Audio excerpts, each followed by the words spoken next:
They used to have a song called Viva Las Vegas. Viva Las Vegas. Well, now it's No Viva Las Vegas. No Viva No Las Vegas. Wow. I don't know if the owner, first I thought, okay, do you have a pipe in your purse or pocket? A little problem? Need to get some help? Or maybe they just want your house back. Maybe that's it. Man, check it out, ladies and gentlemen. How the heck you go from rent $14.95 to $39.50? This is insane. Check it out. Fair use.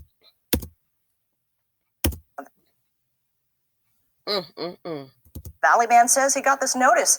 The rent would go from about $1,500 to $4,000 a month for this property. And if he's outside a lease and still staying there, there's a day rate to live here, about $260 a day, or close to $8,000 a month. There is no law in Nevada limiting any rent raises, and the landlord's family says this is what they're asking. This is their right to name the price. The tenant's attorney says he is fighting it. Our industry was shut down for almost 18 months straight, like no shows at all. For those who work in live entertainment in Las Vegas, for 2 years, so many workers like Derek could barely make it and barely afford rent. At this home in the West Valley near Hualapai and Desert Inn, rent came out to roughly $1,500 a month. Unemployment through PUA went a long way to pay rent. Last fall, then came the notice many renters dread. How much will rent go up? Raising the rent from $1,535 to $4,000. When you saw that, what'd you think? I laughed. Literally, I laughed out loud. This has got to be a joke. Who does this? How does this happen? Derek says no neighbors are paying anywhere close to that. A Zillow search has a suggested monthly rate for the home, $2,100 a month. On another rental notice from the landlord, it states the holdover fees, or rate outside the lease, $263 a day. That would send rent soaring to around $8,000 a month for this house. Derek says there's no way he wants to stay here at all. But I would have moved 6 months ago. But to move right now, it'll cost you to get into a house $6,000, $8,000. In December, the landlord's relative who manages the property says she sent an eviction notice. Derek applied for CHAP, federal rent assistance, through Clark County. He says CHAP referred him to Legal Aid Center of Southern Nevada. We didn't agree to the $4,000. I would argue the provision doubling the rent is unconscionable. This was a unilateral decision by the landlord. He couldn't agree to that amount of money, and it would be unreasonable to do so. What the attorney for legal aid tells me they're looking at is this clause in Derek's lease. It says right here, during a holdover not authorized by the landlord, rent shall increase by 100%. So the attorney's arguing here that if a judge looks at this and agrees to it, wouldn't rent be $3,000, not $4,000? But the property manager and family members says this is an old lease. The property manager declined to answer this one question. How could anyone afford that high of a rent raise? In a very lengthy email, she says, if a tenant doesn't want to pay what is being asked in order to rent a property, they don't have to rent it. No one is obligating anyone to rent a property they cannot afford. Rent is $4,000 a month, and in holdover, it does double at that rate. The landlord's an elderly senior citizen. It's been made clear to the tenant that we need the property back. This is about the health and well-being of an elderly lady going blind who just wants to move back into a house she owns. CHAP can pay the increased rent, or $4,000 a month, based on the actual lease terms. It's really a shame CHAP is the reason for causing all of these problems when they're supposed to be here helping. Correspondence from CHAP to Derek says the program offered the family $3,000 a month. She told them and tells me she won't accept it. I know that my case, as far as rent being doubled, is special. Conversely, I know that there are thousands of people here in Las Vegas dealing with significant increases that they can't afford. How high can your... So let's just face it. The landlord, they want the house back.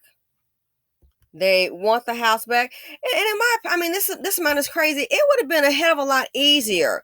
It would have been a hell of a lot easier just to say, you know what, here, we don't wish to renew the lease. Now the guy goes to Get an attorney. That costs money.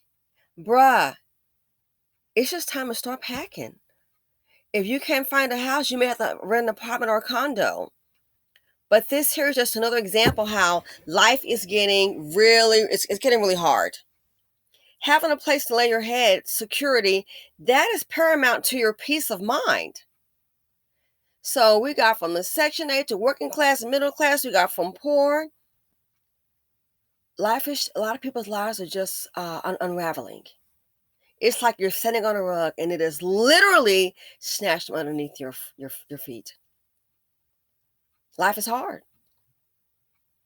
So whether you got a Section 8 program,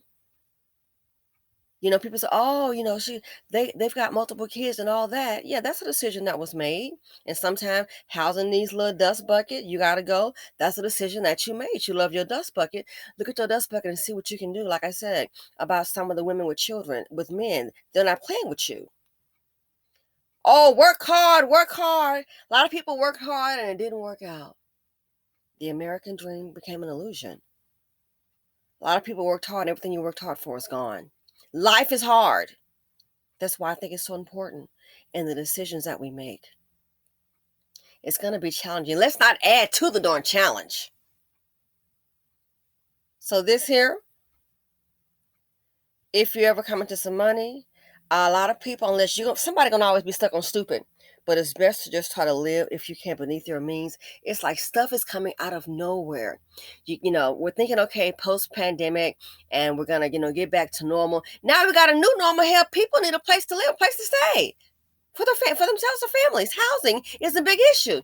Who saw it coming? I know I didn't. Planning. So like I said, the people at the top, they don't care about, everybody else. Landlords and renters, everybody has their own self-interest. And that's one thing, speaking to the sisters, what I want you to have. Your own self-interest. You can't be worried about everybody. Well, Meemaw said, and we're going to have to take our money and go help so-and-so. And a lot of sisters need money right now. And where's Meemaw and the rest of the crew? Well. 2022 has to be about you. Life is so hard. It is so fragile. It can change just like that. And some people can live together and get along. Child, in most cases you can't. Like I said, I hate to say it, but sometimes you have to look at a person, how they were before, how they operate. Now, think about how they operate, how they're going to fit in your space. So this here with the rent, ain't nothing going on but the rent.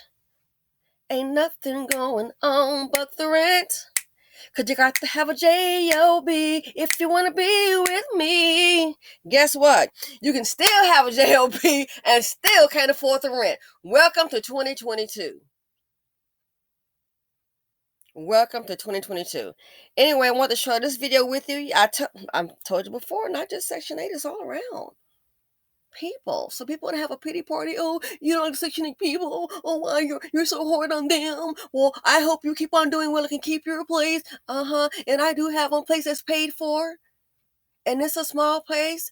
And people are like, oh, where you going to be? You going to still hold on to that little place? Because stuff like this happens. When you've gone through a hard time before, yeah, you kind of want to figure some things out. Told folks before, you get one last thing. I did the video on it months ago about the vehicles. Already 2 calls, 2 people that have moved the so-called family in. Just one been down here 2 weeks. Done already totaled out a car. We got to have rules in place when you come in to stay. Drive your own. Well, I'm just going to borrow their car. Okay, your car is real raggedy, but now you done drove someone else's car that's not as raggedy, and that's been crashed out. Now they're without a car. When you're moving folks into your place, you got to have some parameters. Everybody needs to drive their own. Go check out the video. Car just totaled out. And by the way, they're at fault. So now you got to pay for the other person's car and their bodily injury. Way to go. As I said before, don't get hurt trying to help. Thanks for watching. Feel free to comment, like, subscribe, and share them out. Stay safe. Ladies, stay dust free. Happy Friday.